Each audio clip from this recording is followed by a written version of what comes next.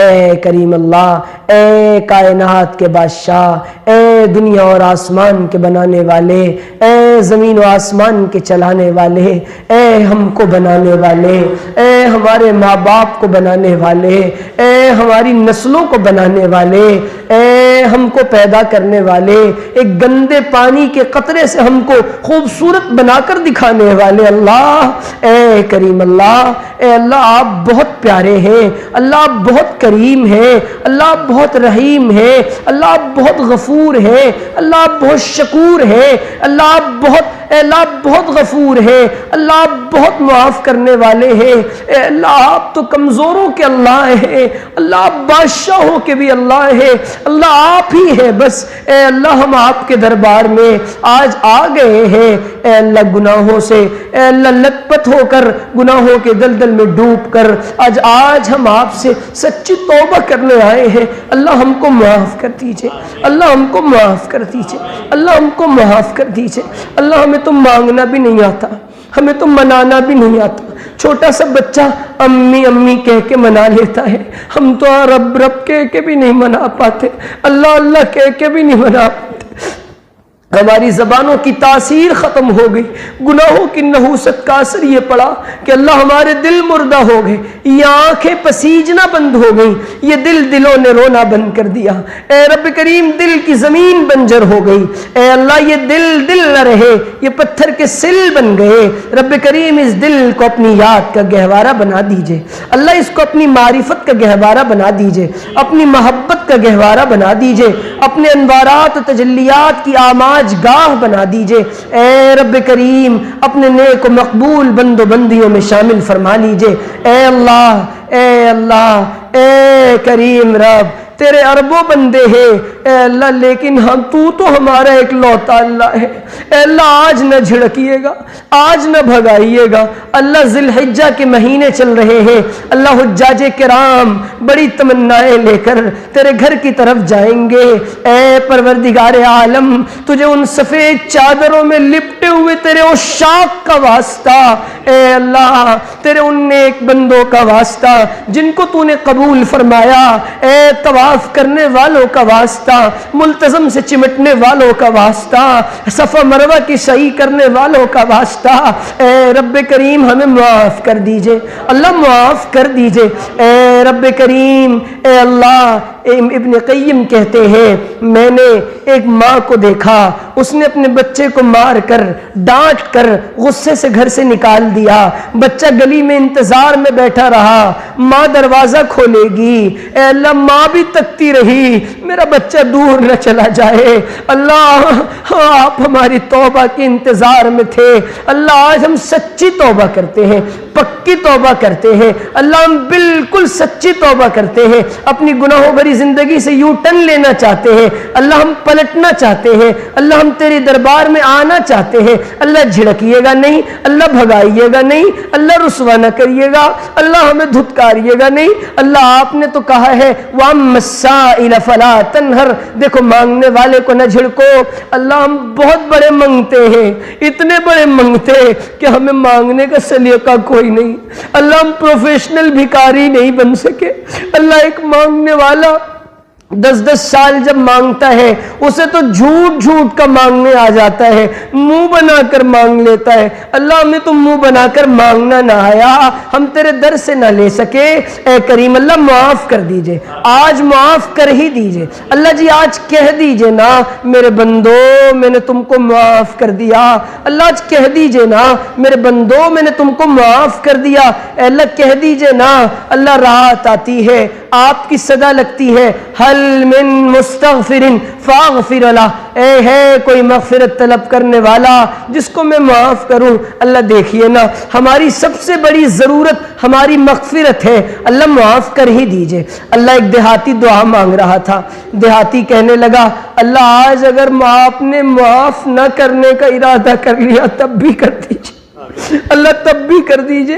اللہ ہم اس دیہاتی کی دعا کو دوہرا کے کہتے ہیں ہمیں عقل و شعور نہیں، ہم بہت گندے ہیں، ہم بہت گندے ہیں، اللہ ہمیں اپنی گندگی کا اعتراف ہے، اللہ غسل توبہ کرا دیجئے۔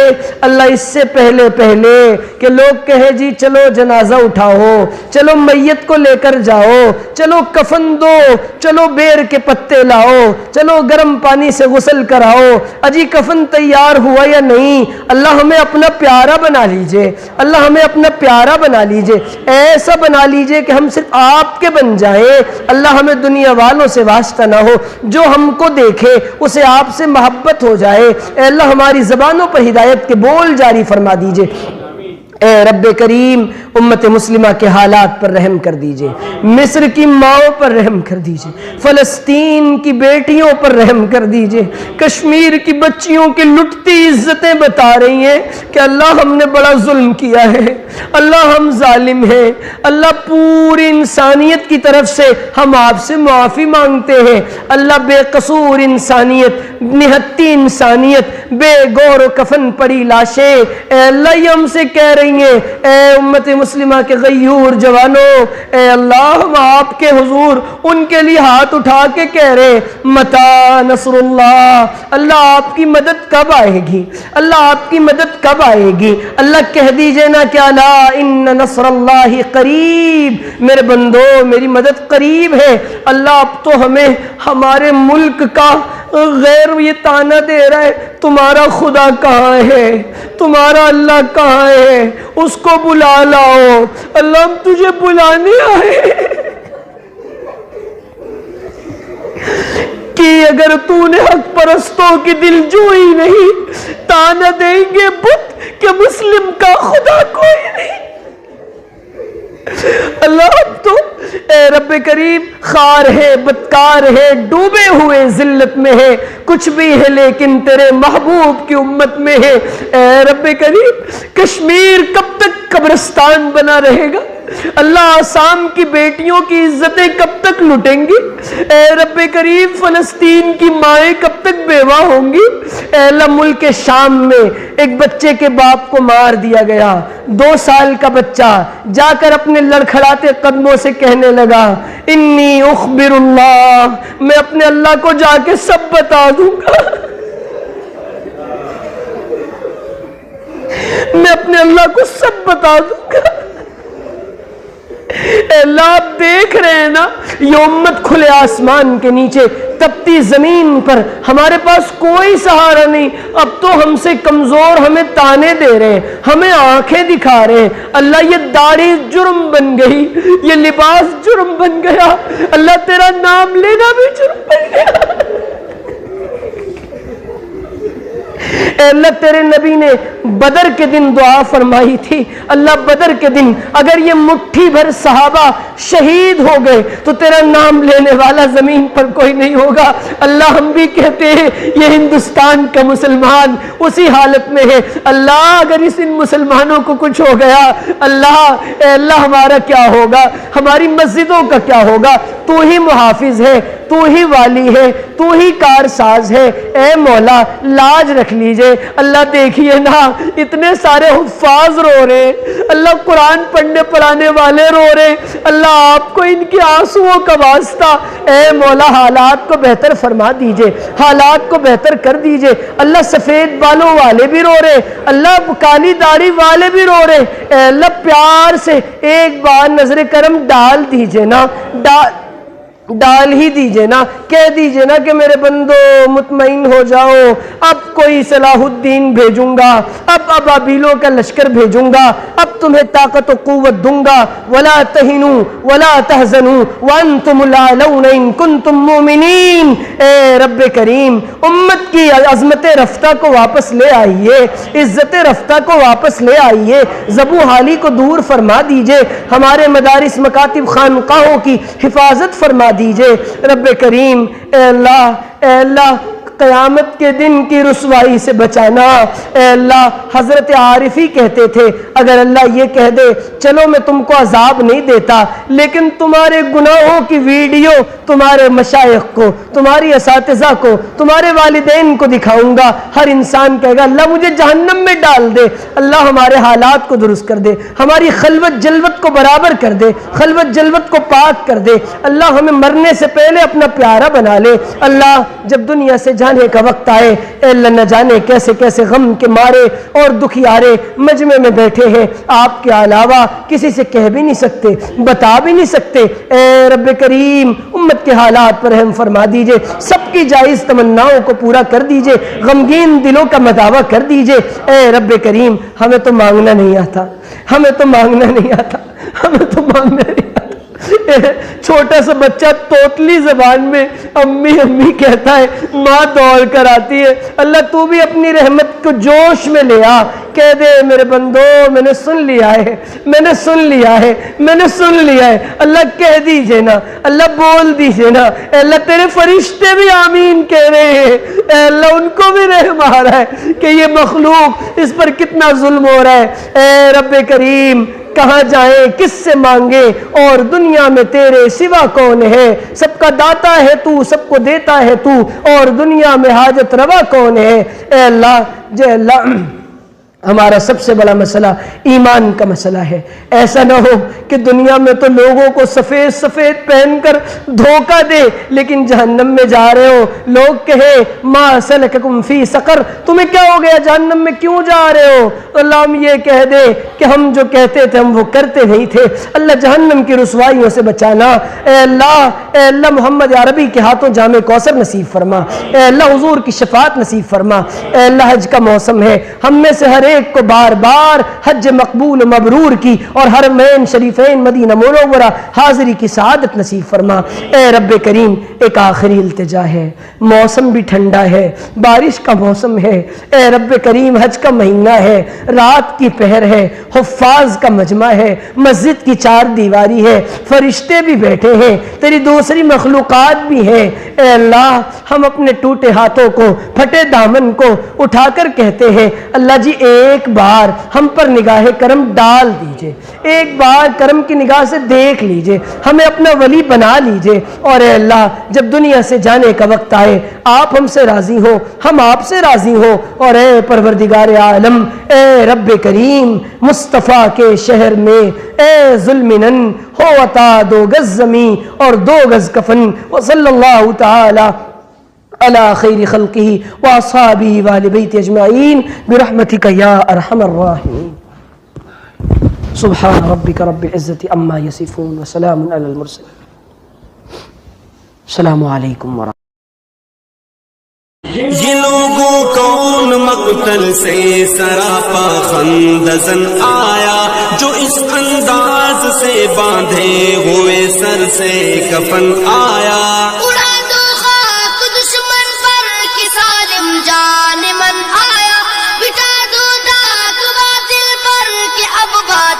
شکن آیا.